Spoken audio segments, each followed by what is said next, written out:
نو تورنجبین دا یو خوږه ماده ده.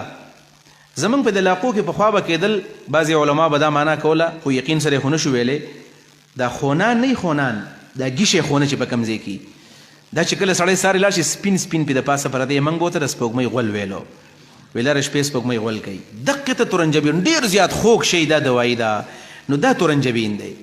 یو معنی هم دقه شوی. دویم نمبر من عسل ته ویلی کېږي، عسل ګبین.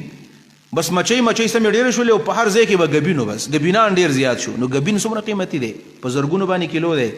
او مړزان څومره قیمتي دي؟ اوس ښه هوټل نښه دا ده، مخکې به د ښه هوټل نښه دا و چې چرګ پکې و، بیا بل وخت راغی ویل چې بیا به کې کله مټن میلاویږي، یا به کې بیف میلاویږي، کچه غوښه د سخي او یا د دغه غوښه د چیلو. اوسو هغه هوټل دی چې په هغې کې مړزان او بټیر میلاویږي. نو دا وله په هغه وخت کې الله تعالی فري ورکول. نو عسل او دارنګې ورسره مړزان. نو ګبینو د دې سره سره د من یو بله معنا هم شوې ده، ویل من د نروړو ډوډۍ ته ویلی کېږي، د نروړو ډوډۍ. تاسو ته دا اوس غټ احسان ځکه نه ښکاره کېږي چې تاسو ټول پلاران پیسې ګټي او د نروړو ډوډۍ خورئ. نبي علیه صلات وسلام چې وفات شو، ابو بکر صدیق کور ته راغی د حضرت عایشې کا. وی حضرت عایشه رضی الله عنها په کور کې ناسته وه او وړۍ چنول او ډوډۍ یې پخولې. نو حضرت ابو بکر ورته لورې څه کوې؟ ډوډۍ پخومه. نو حضرت عایشه ایسته په ژړا شولې. ولې ژاړې لورې؟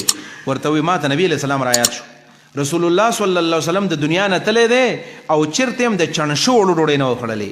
اوس زما په لاس کې غلبیل دی او زه هغه دی ګوره دا وړه چڼومه، او نبي علیه السلام په دې ارمان تللی او داسې خوراک یې نه و کړی. نو یقینا چې ګورې دا چې سړي ته داسې پین وړه میلاو شي چې په هغې کې بوس موس نشته دی خوري، دا احسان و.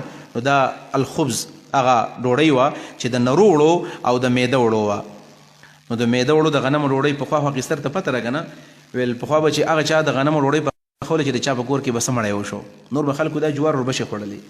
نو وی چېرته د چا نیا مړه وه، نو د هغه سره په لاس کې د غنم ډوډۍ و چې کله بار راوتې و، نو هر چا به ورته ماله ترې راکړه، ماله ترې راکړه.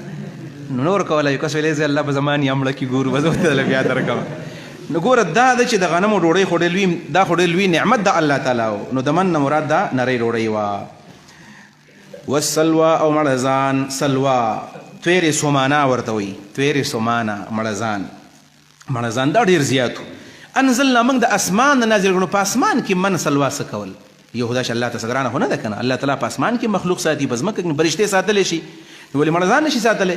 دویم دا د انزال نه مراد دی تدبیر، یعنی اسماني تدبیر. نور په ځمکه کې ګرځېدل به، دا ګرځېدل به ډېر په اسانه به خلکو د هغې ښکار کولی شو. الله ورته ویلي ګورئ غوښې خورئ خو تاسو به یې ذخیره کوئ نه، او چې کله ذخیره کړلې نو خرابې شولې دي.